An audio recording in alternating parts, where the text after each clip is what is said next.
আসসালামু আলাইকুম। আশা করি সবাই ভালো আছেন। আজ আমি প্রথমত ১০০ গ্রামের একটা গুঁড়া দুধের প্যাকেট নিয়ে নিয়েছি।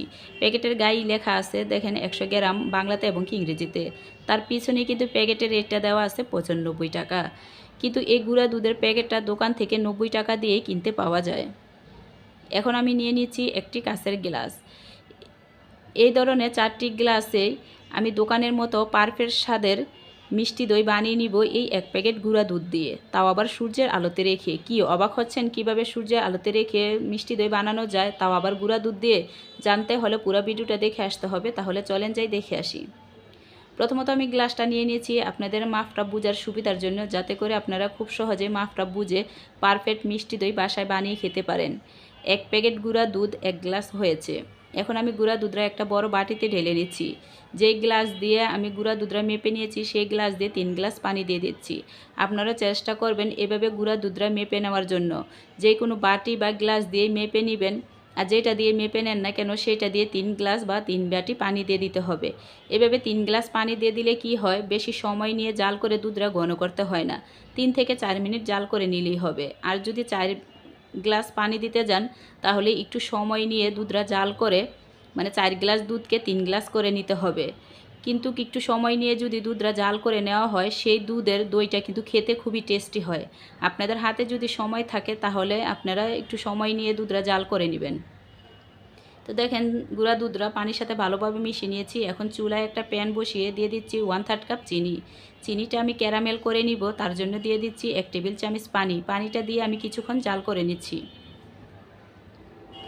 কিছুক্ষণ জাল করার পরে এরকম বলক চলে আসবে আর কালারটাও কিন্তু চেঞ্জ হতে থাকবে। এ পর্যায়ে আমি অনবরত নেড়ে ক্যারামেলটা বানিয়ে নিচ্ছি। এভাবে যদি ক্যারামেল বানিয়ে দুধের সাথে দেওয়া হয় তাহলে কিন্তু দইয়ের কালারটা খুবই সুন্দর আসে। আমি প্রতিদিনের মতো আজও বলতেছি, যদি আমার ভিডিওটা আপনাদের ভালো লেগে থাকে তাহলে প্লিজ একটা সাবস্ক্রাইব করে আমার পাশে থাকবেন, যাতে করে নিত্য নতুন ভিডিও দেওয়ার সাথে সাথে আপনারা দেখতে পান। আপনাদের একটা লাইক, একটা কমেন্ট আর একটা সাবস্ক্রাইবে কিন্তু আমরা অনেক অনেক উৎসাহ পাই এরকম মজার মজার ভিডিও দেওয়ার জন্য। আশা করি আপনারা আমাকে সেই উৎসাহটা দিবেন আর আমার পাশে থাকবেন।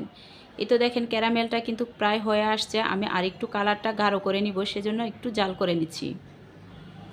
এই তো দেখেন কালারটা কিন্তু পারফেক্ট কালার চলে আসছে। এ পর্যায়ে আমি দিয়ে দিচ্ছি দুধ। দুধটা দেওয়ার সাথে সাথে কিন্তু ক্যারামেলটা দলা পেকে আসবে, কিন্তু ভয়ের কিছুই নেই, কিছুক্ষণ জাল করার পরেই কিন্তু ঠিক হয়ে আসবে।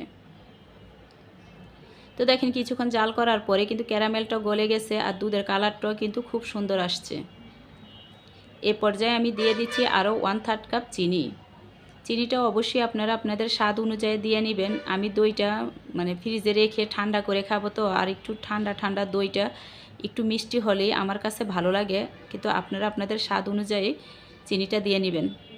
তো দেখেন আমি ৪ থেকে ৫ মিনিট দুধটা জাল করে নিয়েছি। দুধটা জাল করা হয়ে গেছে। এখন আমি চুলাটা বন্ধ করে চুলা থেকে দুধটা নামিয়ে নিচ্ছি। তো নামিয়ে নিয়ে এখন আমি অনবরত নেড়ে দুধটা ঠান্ডা করে নিব, উপরে সর পড়তে দেওয়া যাবে না। এই তো আমি অনবরত নেড়ে আমি দুধটা ঠান্ডা করে নিয়েছি। এখন আমি একটা আঙ্গুল দিয়ে দেখিয়ে দিচ্ছি, দেখেন আঙ্গুলটা কিন্তু সয়ে যাচ্ছে। এ পর্যায়ে আমি দিয়ে দিচ্ছি 1/2 কাপ মিষ্টি দই। আপনারা চাইলে মিষ্টি দইয়ের পরিবর্তে টক দইও দিতে পারেন। এখন আমি দইটা দিয়ে ভালোভাবে নেড়ে দইটা দুধের সাথে মিশিয়ে নিচ্ছি। দেখেন উপরে কিন্তু সুন্দর একটা ফেনাও আসতেছে। বাজার থেকে যদি মানে দই কিনে নিয়ে আসা হয় তাহলে দেখবেন উপরে এরকম বুটবুটা মানে দেখা যায়, দেখতে খুব ভালো লাগে। এখন গ্লাসে ঢালার সুবিধার জন্য আমি এরকম একটা মগে নিয়ে নিচ্ছি। এখন আমি নিয়ে নিচ্ছি যে 4টা গ্লাসে আমি দই ফালাবো সে 4টা গ্লাস। আপনারা অবশ্যই কিন্তু এই দইটা বানিয়ে খাবেন, দেখবেন দোকানের চেয়ে আরও অনেক অনেক মজার হয় এই দইটা।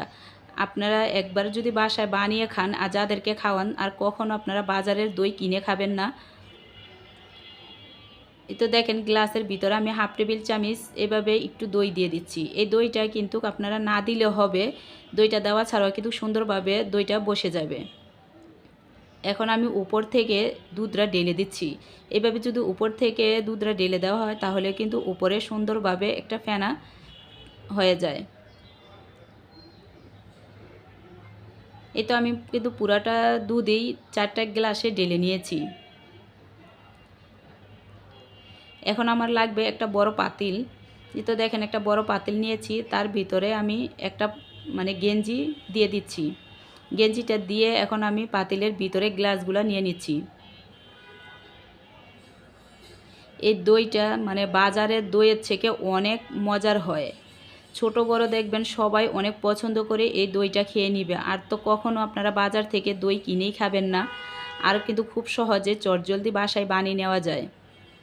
বাজার থেকে আনার যতটা সময় লাগবে ততটা সময়তে কিন্তু বাসায় আপনারা এই দইটা বানিয়ে খেতে পারবেন। তো দেখেন পাতিলে আমি 4টা গ্লাসে নিয়ে নিয়েছি। এখন আমি ঢাকনা দিয়ে ঢেকে দিচ্ছি।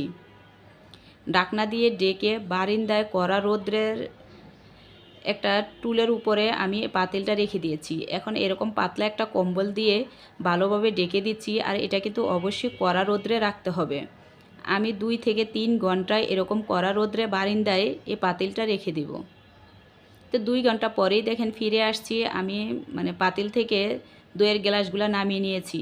আর দইগুলো দেখেন খুব সুন্দরভাবে বসে গেছে। আপনারা যদি 3 ঘন্টা রাখতে চান তাহলে কিন্তু এটা আরও শক্ত হয়ে যেত।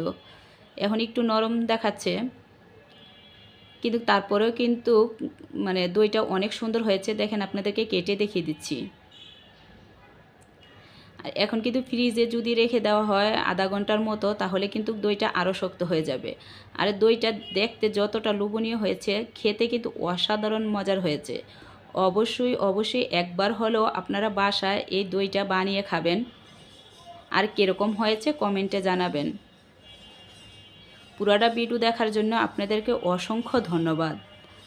আবারও দেখা হবে নতুন কোনো ভিডিওতে। সে পর্যন্ত ভালো থাকেন। আজ এখানেই ভিডিওটা শেষ করতেছি। খোদা হাফেজ।